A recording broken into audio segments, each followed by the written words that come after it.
नमस्कार। आज हम सिविक्स का चैप्टर 3 संविधान निर्माण इसका हम एमसीक्यू को देखेंगे। ये जो क्लास हमारा चल रहा था क्लास 9th का 2 चैप्टर को अपलोड किया जा चुका है। जो नहीं देखे हैं जा करके हमारे प्लेलिस्ट में देख सकते हैं। तो आइए, हमारा पहला प्रश्न है, स्वतंत्र भारत का संविधान कब लागू हुआ?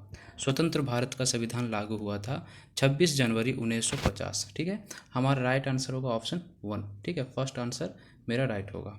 ठीक है, हमारा नेक्स्ट प्रश्न है, उद्देश्य प्रस्ताव किसके द्वारा दिया गया था? उद्देश्य प्रस्ताव का एक और नाम है प्रस्तावना। ठीक है, क्या नाम है? प्रस्तावना। उद्देश्य प्रस्ताव का दूसरा नाम है प्रस्तावना, चाहे उद्देशिका। ठीक है, ये वर्ड अगर लिखा रहे तो आप समझ जाइएगा उसका नाम क्या है, उद्देश्य प्रस्ताव। तो बोला गया है किसके द्वारा दिया गया था, तो उद्देश्य प्रस्ताव जवाहरलाल नेहरू के द्वारा दिया गया था। तो सेकेंड हमारा राइट आंसर हो जाएगा। ठीक है, हमारा नेक्स्ट प्रश्न है कि सरकार किसी भी धर्म का पक्ष नहीं लेगी, यह संविधान का कौन सा निर्देशित मूल्य है? ठीक है, मतलब बोला गया है सरकार का कोई अपना धर्म नहीं होगा। ठीक है, तो ये जो आता है हमारा धर्मनिरपेक्ष है ना, इसमें आता है। तो हमारा राइट आंसर हो जाएगा ऑप्शन 3। ठीक है, धर्मनिरपेक्ष की जगह में पंथ निरपेक्ष भी लिखा रह सकता है। ठीक है, किसी भी राज्य का अपना कोई धर्म नहीं होता है। ठीक है, हमारा नेक्स्ट प्रश्न है, किस वर्ष भारतीय संविधान की प्रस्तावना में धर्मनिरपेक्ष शब्द जोड़ा गया है? ठीक है, धर्मनिरपेक्ष का मतलब होता है कोई किसी भी धर्म को मान सकता है। ठीक है, इसी प्रकार कोई भी स्टेट में अगर देखेंगे तो वहाँ विभिन्न धर्मों के लोग रहते हैं। ठीक है, क्यों? क्योंकि वहाँ धर्मनिरपेक्षता वाला चीज़ देखने को मिलता है। ठीक है, तो संविधान में पहले धर्मनिरपेक्ष नहीं था, ये जोड़ा गया। कब जोड़ा गया भाई?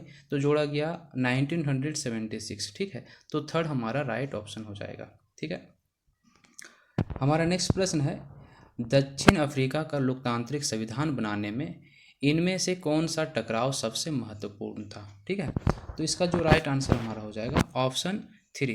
ठीक है, ऑप्शन 3 हमारा राइट आंसर हो जाएगा। ठीक है, गोरे अल्पसंख्यक और अश्वेत बहुसंख्यक का।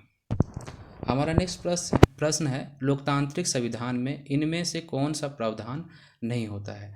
तो कौन सा प्रावधान नहीं होता? लोकतांत्रिक का मतलब होता है जहां शासक को जनता के द्वारा चुना जाता है। ठीक है, तो उसमें कौन सा प्रावधान नहीं होता है? तो इसका जो करेक्ट आंसर होगा ऑप्शन 2 हमारा राइट आंसर हो जाएगा।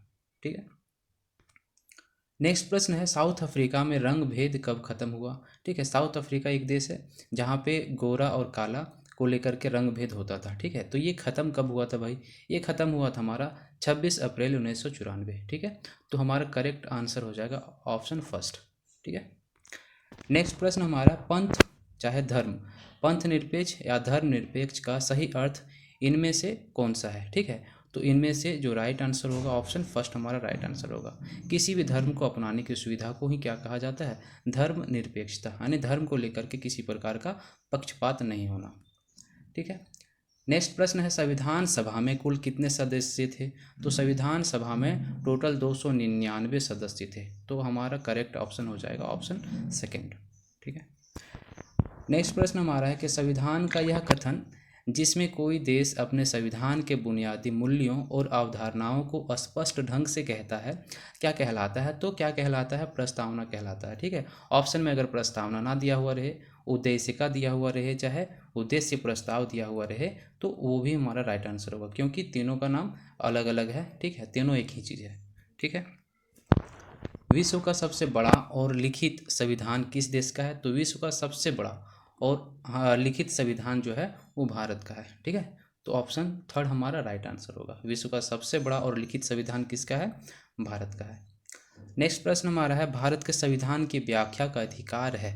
तो संविधान की जो व्याख्या करने का अधिकार है वो किसे है? तो सुप्रीम कोर्ट और हाई कोर्ट। ठीक है, जो न्यायालय है ना, न्यायपालिका जो है उसी को क्या है? संविधान की व्याख्या करने का अधिकार है। पूछा जाता है कि संविधान का हमारा रक्षक कौन है, मौलिक अधिकारों का रक्षक कौन है? तो ये हमारा जो न्यायालय है वही होता है। ठीक है, हमारा नेक्स्ट प्रश्न है, किस देश को 1980 में अल्पसंख्यक गोरे के शासन से मुक्ति मिली थी? तो किस देश को मिला था? तो दक्षिण अफ्रीका को मिला था। ठीक है, ऑप्शन सेकेंड हमारा राइट आंसर होगा। हमारा नेक्स्ट प्रश्न है, किसी भी बंदी बनाए गए व्यक्ति को कितने समय के भीतर मजिस्ट्रेट के सामने प्रस्तुत करना आवश्यक है ना? किसी व्यक्ति को जब गिरफ्तार किया जाता है तो कितने टाइम में मजिस्ट्रेट के सामने लाना एकदम ज़रूरी होता है? तो 24 घंटे के सामने। ठीक है, 24 घंटे के अंदर है ना प्रेजेंट करना पड़ता है।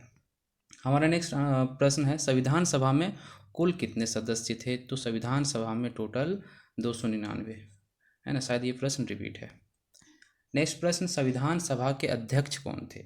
तो संविधान सभा के जो अध्यक्ष थे वो थे डॉक्टर राजेंद्र प्रसाद। ठीक है, ऑप्शन थर्ड हमारा राइट आंसर होगा।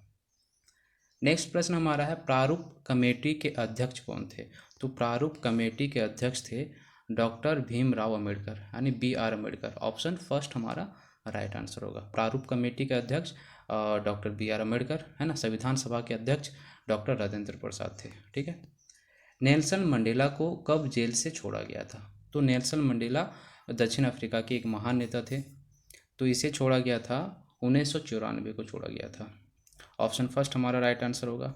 नेक्स्ट प्रश्न हमारा है कि देश का सर्वोच्च कानून कौन सा है? तो देश का सर्वोच्च कानून जो होता है वो सर्वोच्च न्यायालय होता है। ठीक है, जिसे हम सुप्रीम कोर्ट कहते हैं। नेक्स्ट प्रश्न है कि संविधान सभा की पहली बैठक को कब हुई थी? तो संविधान सभा की पहली बैठक जो हुई थी दिसंबर 1946 में। ठीक है, सेकेंड हमारा करेक्ट आंसर हो जाएगा। ठीक है, दिसंबर 46 हमारा राइट होगा, है ना, पहली बैठक हुआ था। नेक्स्ट प्रश्न हमारा है कि बेरोजगार लोगों के लिए बेरोजगारी भत्ते की व्यवस्था करना किससे संबंधित है? ठीक है, तो ये हमारा संबंधित है नीति निर्देशक तत्व, है ना। ऑप्शन 3 हमारा राइट आंसर होगा, निर्देशित तत्व। ठीक है, नीति निर्देशक तत्व होता है पूरा इसका नाम। चलिए, इसका PDF अगर चाहिए तो हमारे टेलीग्राम चैनल देव स्टडी सर्कल से आप डाउनलोड करके इसका प्रैक्टिस कर सकते हैं। वीडियो पसंद आए तो लाइक करें, शेयर करें और चैनल को सब्सक्राइब करें। Thank you.